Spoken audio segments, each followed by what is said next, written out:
just a person you might consider the layman that would need to know a little bit about survival in case he wanders away from camp and gets lost. So let's put on a pot of coffee around the campfire and discuss it in more detail. We'll get this coffee on here and get it boiling, build that fire up a little bit so we can tend it. Hey, that fire does feel good this morning.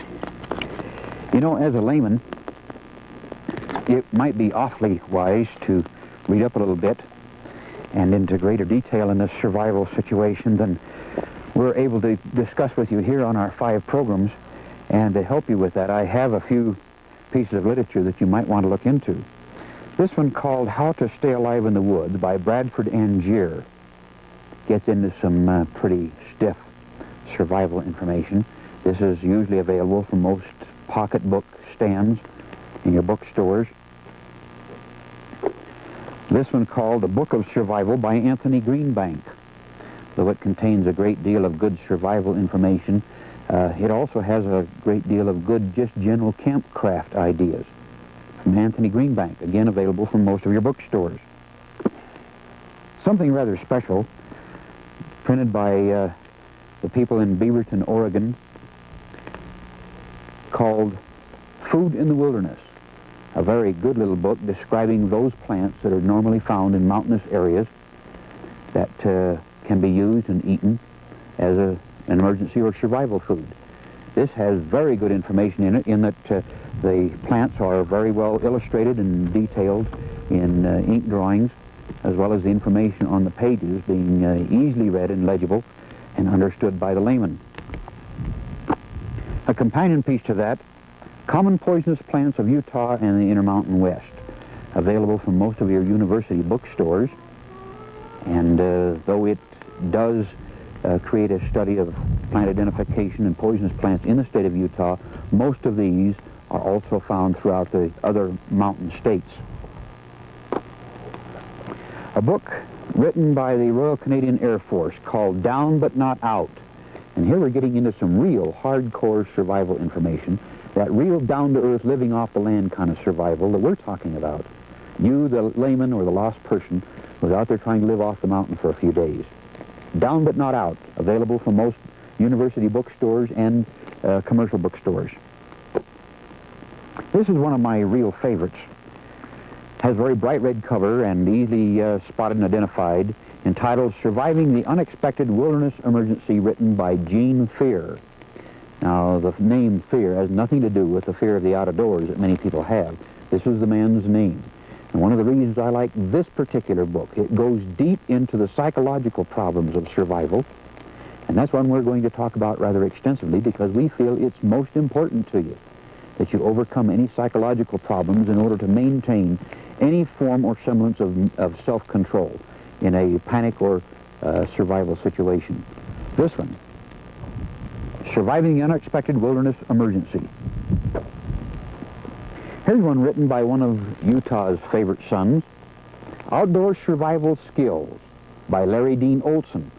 Larry was the leader of the survival school at the Brigham Young University here in Utah for many years.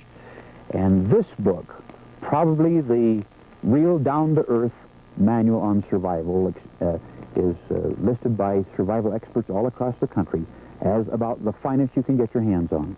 Is available in paperback or hardback at a very inexpensive price, really, and something everybody who's interested in living off the land or in the outdoors should have in his library. Outdoor Survival Skills by Larry Dean Olson, again available from most book outlets.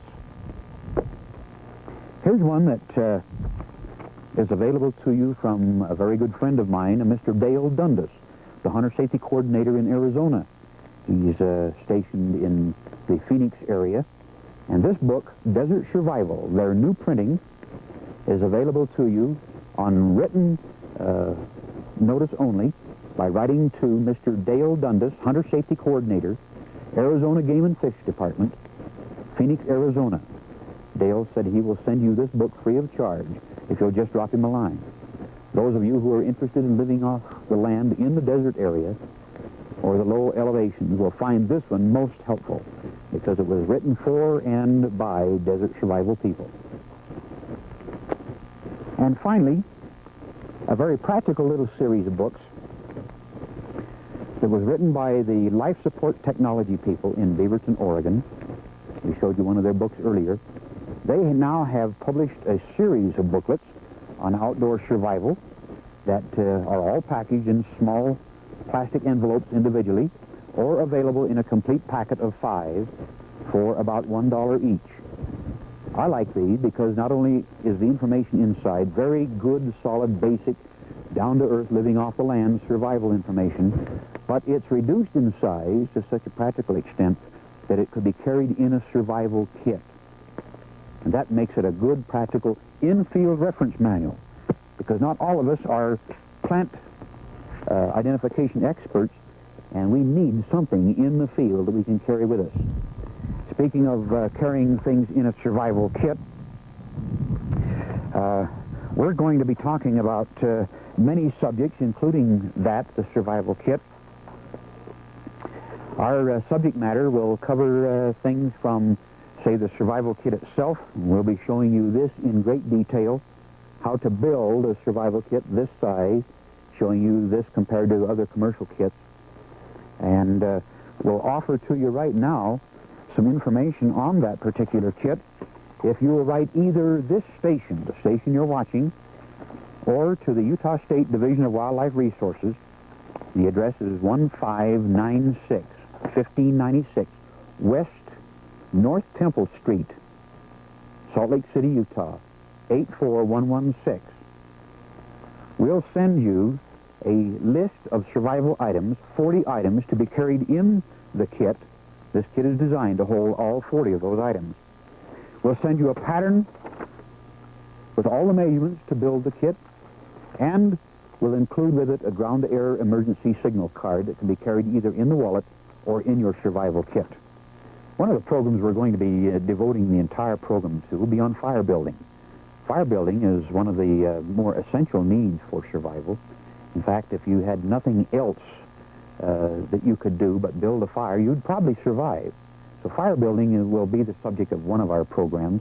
We'll be talking about all such things as waterproofing your matches, carrying the matches in waterproof containers. We'll be showing you methods of building fire using flint and steel, the metal match, steel wool as tinder, carbide, all the methods of building fire that we can possibly put together in one program. We'll be demonstrating to you on one of our later programs. Another program we'll be doing will be the shelters. We'll be building shelters in using native materials as well as those that you might carry with you on your person in your survival kit. We'll be showing you how to build a shelter under a rock ledge using heated rocks to heat your bed when you have nothing but just the bare ground to lay on. There are often times, you know, when we don't have pine boughs or grass or leaves to lay on. We have to lay just on the bare ground. And we'll be showing you how to build a shelter out of aspen groves using just native materials, the leaves of aspen, using just the wood framing of a lean-to. We'll be showing you how to build a pine bough lean-to, a plastic covered or a space blanket covered lean-to, all the various types of shelters that would be constructed in an emergency situation. Then we'll be showing you some of the edible plants and animals. And speaking of edible plants, this gets into the subject of water procurement, because almost everywhere you find water, you're going to find water plants. These will be growing in or around the water, the moss, the plants in the water. At most any elevation you find running or still water, you're going to find edible plants. We'll also be talking in great length about the edible animals, the type of animals that you might use in various situations, how to snare them and how to capture them, how to cook and prepare them. So we're going to be covering a multitude of things that we'll be discussing with you on all of our programs in all the life zones from the high alpine mountains down to the desert floor. Well, that then gives you a pretty good rundown on some of the subject matter we'll be talking about. But for the matter of today, getting right into survival itself, first of all, we've got to consider your first step. What are the requirements of survival and what are you going to do? They say in most written material that there are 3 requirements of survival: food, water, and shelter. Not necessarily in that order. Depending on the weather, naturally, you may need a shelter before you need food or water.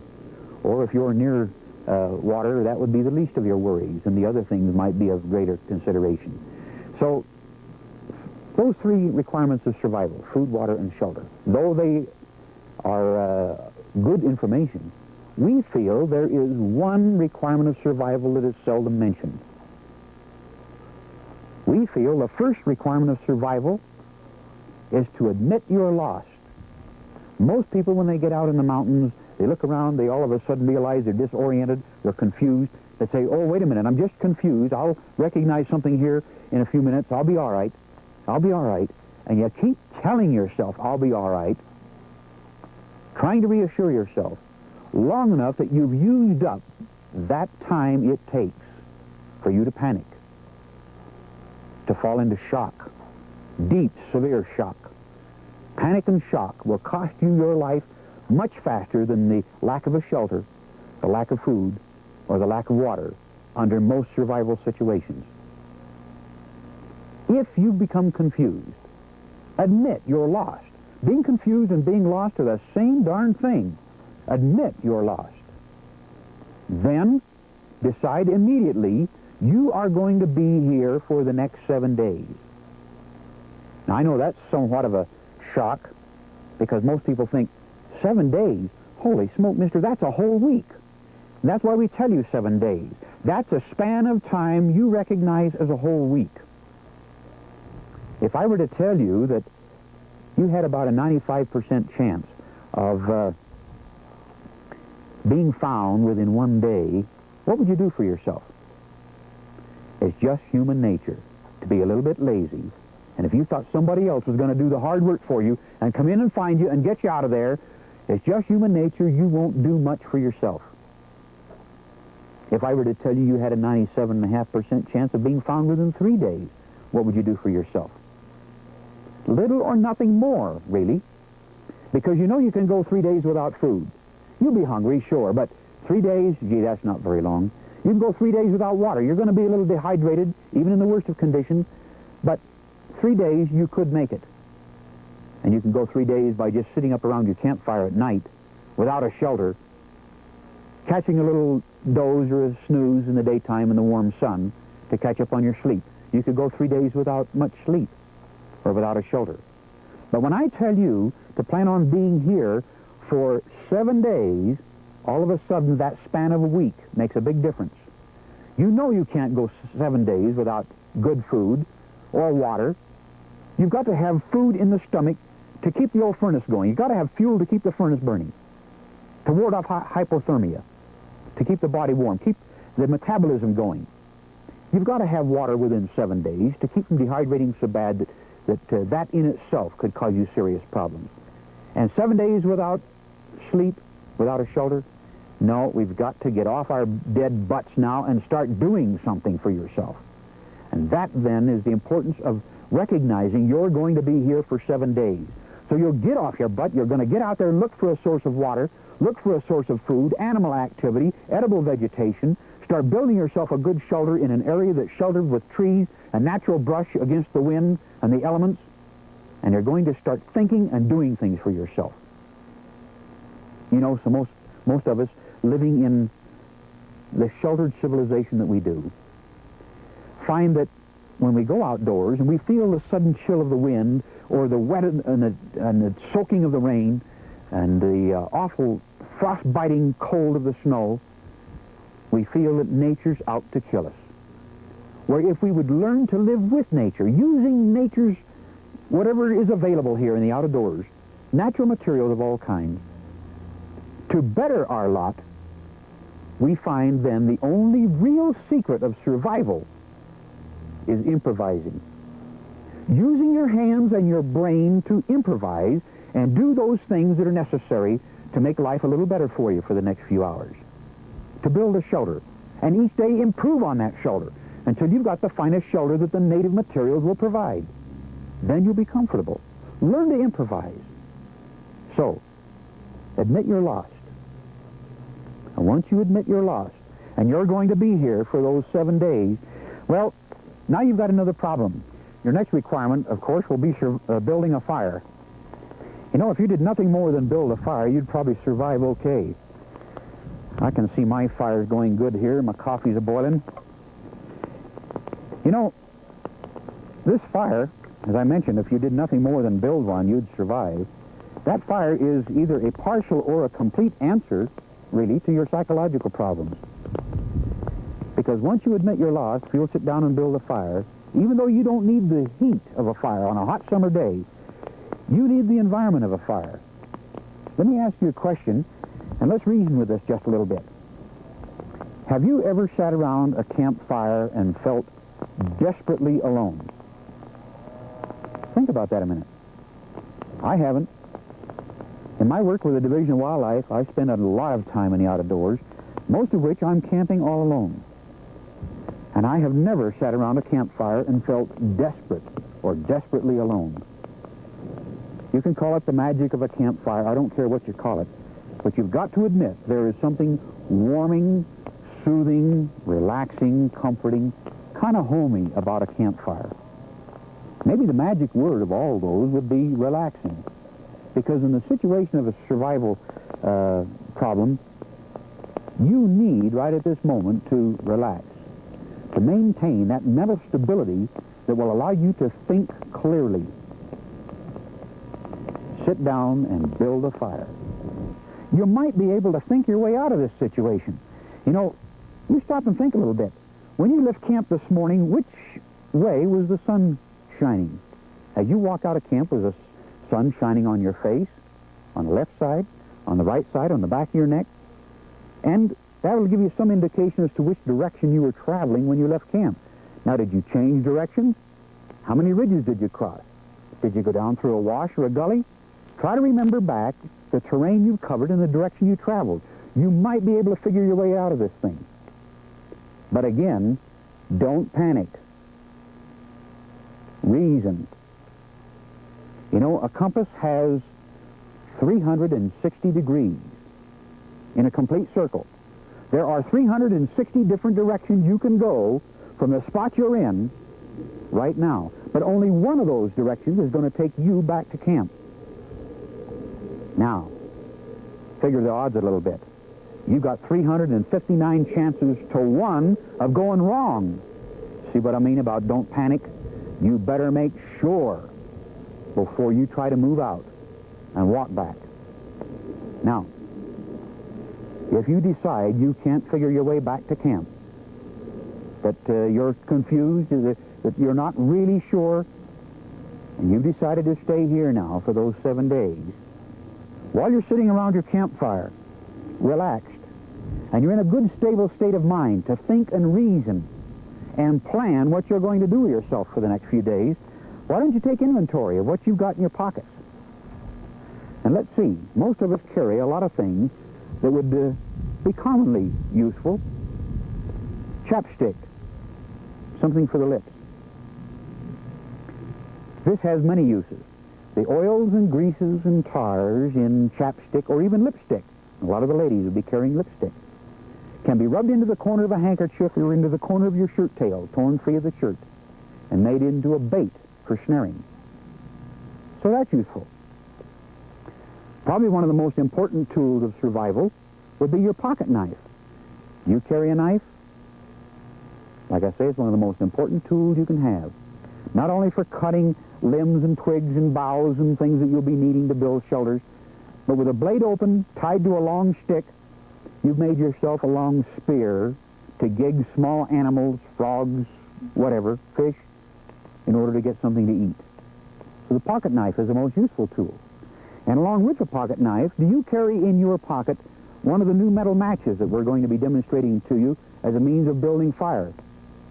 Because with the steel blade of the pocket knife rubbed across the metal match, you have there the heat source to start a fire. What about keys? You carry keys. Most of us do. We'll have a ring, maybe a couple of rings of keys on our person. There's the means of a fish lure. The key has a hole through one end. It's made of a shiny metal and can be brought to a bright by rubbing it with a handkerchief, and a little dust on the handkerchief is an abrasive material. Bend the key a little bit over a rock so that as you drag it through water, it'll wiggle like a fish lure. You got there the means of building yourself a fishing rig. Now, coins. What about coins? Gee, we've got, usually in our pockets, a purse or any number of coins, small coins like a dime, penny, nickel, quarter, all made of a soft alloy material, silver-like alloy. And again, with the hard point of your pocket knife, you could actually, with a twisting motion, drill a hole right through the coin. Bending the coin and again polishing it bright, the coin can be made into a fish lure. Now, a light coin like a dime or a penny may be so light that it'll require a rock tied to the line in order to get it below the water. But it'll work. It's bright, it'll wiggle in the water, it'll attract fish to strike. Now, where are you going to get a hook? Well, a safety pin. If you carry a safety pin in your coin purse or in your wallet, some of the ladies carry a safety pin for emergency purposes. That could be used. But I know a gentleman who made a fish hook out of his wedding band. By scraping it and carving it with a hard steel blade of his pocket knife, cutting and scraping, he actually carved himself a fish hook out of his wedding band. Caught fish on it for 4 days. Fed himself on small fish he caught on his wedding band. That's improvising, you see. Now, what are you going to use for a fish line? Well, what about the stitching around the collar, the pocket flaps, around the hem around the shirt tail, the stitching on the waistband on the inside of the pants? And if you're wearing Levi's or a shirt that has double stitching down the side or on the inside of the sleeves or down the inside of the pant leg, one of those stitches can be taken out. And the thread taken out of all these stitches can, if it's not strong enough itself to make you a fish line, can be braided three-braid fish line, a very strong fish line, and would serve the purpose just out of the stitching you could take out of your clothing. What else do you have on your person that would help you survive? Well, those of you who wear eyeglasses can pop the lenses out and place one eyeglass with a curve down, the other eyeglass with a curve up, and with nothing more than the energy of the sunlight there, magnifying and concentrating that light into a pinpoint on any dry or burnable substance, piece of paper, dry grass, steel wool, or other tinders that we'll be showing you. You could then, in essence, build a fire with nothing more than the glasses you are wearing on your nose. Now, a lot of you wear a wristwatch with a flexible band. Turning the wristwatch over, I'll bet whether your wristwatch were a yellow gold, white gold, or stainless steel, I'll bet you that wristwatch has a stainless steel back. Stainless steel to resist the acids in the body perspiration that's constantly exposed to the back of your watch. By rubbing the back of that watch with a handkerchief or your shirt tail, bringing it to a real shiny bright, it's been worn so smooth, rubbing across the skin of your wrist for months or years, that a little rubbing will make it just like a mirror. That could be used in the sunlight, like a mirror, to reflect the sun's light rays at an overpassing aircraft or someone on a far hillside so far away you couldn't yell loud enough to have them hear you. You could attract them, you see, with a flash of the sun. Many of you who wear belt buckles, the Western type, trophy type belt buckles, the front of the belt buckle is all engraved and designed and probably doesn't shine too much. But have you ever looked at the back of that belt buckle? Where the leather of the belt has rubbed it and rubbed it and rubbed it until it too, like the back of your wristwatch, is just as shiny as a mirror. A little brisk rubbing there will bring it to a bright. So you have mirrors on your person. You have a wallet in your pocket. And if that wallet is made of leather and has leather lacing, it has several uses. The leather could be cut in strips to tie together the framework of a shelter. The leather lacing could be used as snare line. The papers and receipts in your wallet used to help you build a fire. You see, you're not helpless. Nature is not out to kill you. With just a little ingenuity of what you have on your person and using native materials, you can survive easily. That's what we're here to tell you and help you with. Again, it's a program for the layman.